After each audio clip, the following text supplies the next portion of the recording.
Jamás nadie supo exactamente en qué condiciones perdió su trabajo.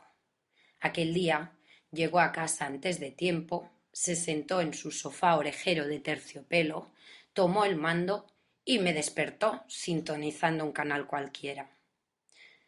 Yo hacía mucho tiempo que pasaba los días en letargo.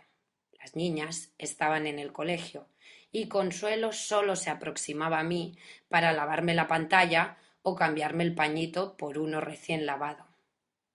Al oírle entrar, su mujer salió de la cocina algo extrañada para preguntar a su marido la razón de su presencia. Él, sin tan siquiera dirigirle la mirada, le ordenó que le trajera una cerveza. Consuelo, intimidada por la expresión de Julio, se dirigió a la nevera.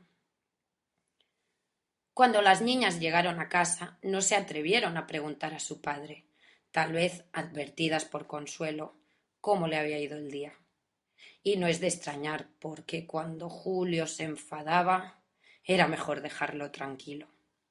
Desde la cocina comenzaron a surgir unos susurros indescifrables. Julio frunció el ceño, presionando los labios con un leve tembleque, y comenzó a cambiar de canal con un aire un poco esquizofrénico. Estaba claro que no le gustaba para nada esa exclusión de la que por primera vez era consciente, ya que antes casi nunca estaba en casa. Por fin dejó de marearme, evadiéndose en un aburridísimo partido amistoso de fútbol. Desde entonces, persuadido por su orgullo, se sumió en un silencio que sólo interrumpía para saciar sus necesidades básicas. Esa actitud no sorprendió demasiado a su mujer y a sus 3 hijas, acostumbradas a tener una relación distante con el hombre de la casa. Nadie le preguntaba cómo se encontraba, ni sabían cómo había encajado la pérdida de su trabajo. Las chicas establecieron su nuevo lugar de encuentro en la cocina, de la que surgían esos susurros que tanto le molestaban. Cuando esto sucedía, Julio, desde su butaca, volvía a fruncir el ceño presionando con fuerza los labios. Pero en vez de intentar intervenir en sus conversaciones, se limitaba a hacer zapping presionando con fuerza los botones de mi mando. Cada vez que el apetito apretaba su estómago, exclamaba un «¡Tengo hambre!» mientras golpeaba uno de los reposabrazos con el puño cerrado. Ya ni se sentaba a comer en la mesa con el resto de la familia. Solo abandonaba su sillón para dormir en la habitación o para ir al baño, y el pijama a rayas de franela se había convertido en su indumentaria habitual. Progresivamente se fue volviendo adicto a magazines como Sabor a ti o Día a Día.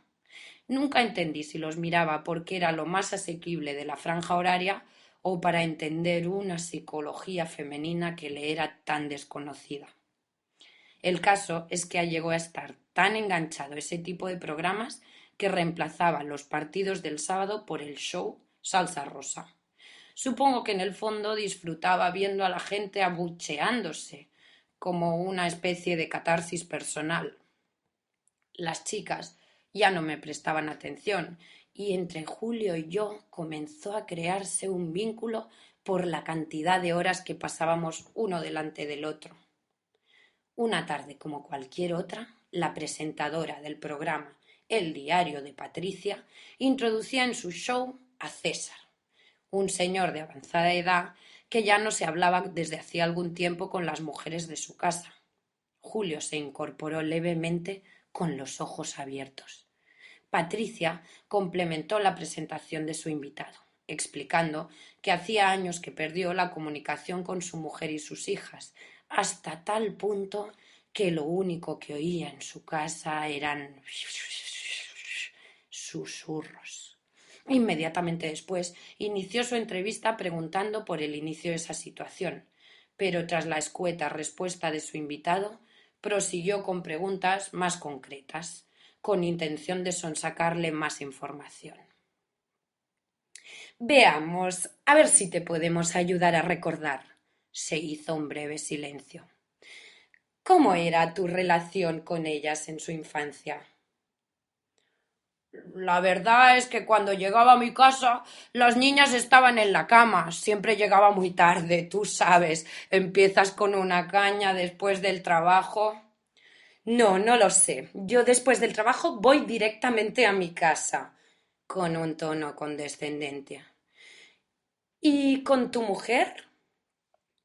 Bueno, por entonces teníamos discusiones. Yo creía que ella malgastaba mi dinero y ella me echaba en cara que no estuviera nunca en casa.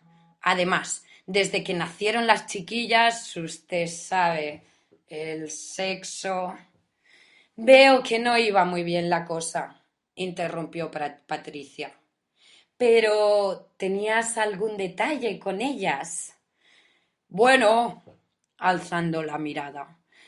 Una vez le regalé una rosa para el día de San Jordi.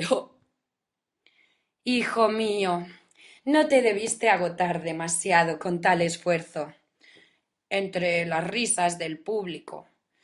¿Y cuando las niñas ya estaban más creciditas? Pues verás, aflojando el tono de voz. Por aquella época, cuando González estaba un poco deprimido, después de quedarme en paro y no tenía muchas ganas de hablar con nadie. Ellas tampoco se acercaban a mí para preguntarme cómo estaba. Tan solo oía esos terribles susurros. ¿Y ahora qué relación mantienes con ellas? Pues mi mujer me dejó hace 3 años y mis hijas no viven en casa. Con un tono algo débil. César, mírame. Con un aire dramático excesivamente forzado. ¿Qué les dirías ahora mismo si estuvieran presentes? Pues, pues, pues escuchen bien desde sus casas, interrumpe Patricia con un tono de voz enérgico. Hoy César va a conseguir hablar con una de sus hijas, ya que el equipo del programa ha podido localizar su número de teléfono.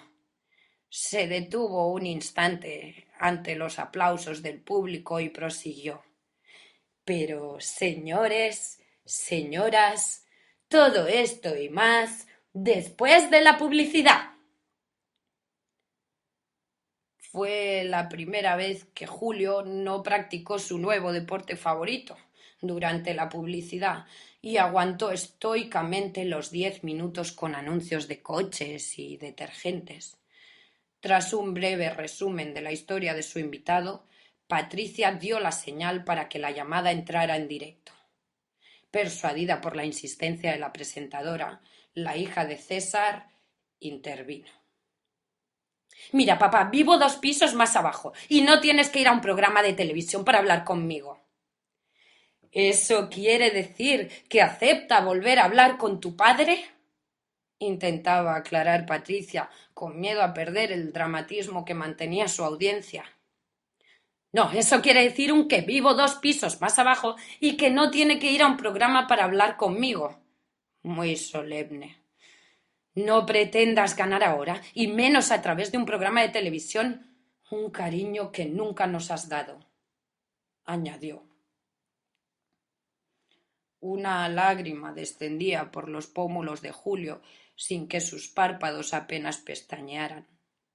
Fue entonces cuando me di cuenta de la depresión en la que estaba sumido. Hasta entonces solo lo había visto llorar una vez, el día en que el príncipe de Asturias y Leticia tuvieron su primogénita. Y bueno, esto aún lo puedo llegar a entender porque él era la persona más apegada a la monarquía que he conocido. Su dedo índice se detuvo medio centímetro por encima del mando, sin que éste llegase a tocarlo, y los extremos de sus ojos y sus labios cayeron ligeramente. Ese día, Julio no durmió en su habitación. A la mañana siguiente, cuando desperté, seguía en la misma posición y la misma expresión lánguida, que no cambió en las sucesivas semanas. El polvo se comenzó a posar sobre sus hombros y el color de su piel se volvió más pálida. Las chicas no le dieron importancia a que no reclamara su comida y a que no se levantase para ir al baño, porque aunque no fuese un comportamiento muy natural, no querían estorbarlo por si aún seguía enfadado. Solo Consuelo se aproximaba a él de vez en cuando para pasar el plumero sobre su superficie, apartando la suciedad que se acumulaba sobre sus hombros y su cabeza. Y yo me quedé a su vera, cambiando de canal para que no se aburriese, hasta que con el paso de la televisión analógica a la digital fui reemplazada por un televisor LCD de última generación.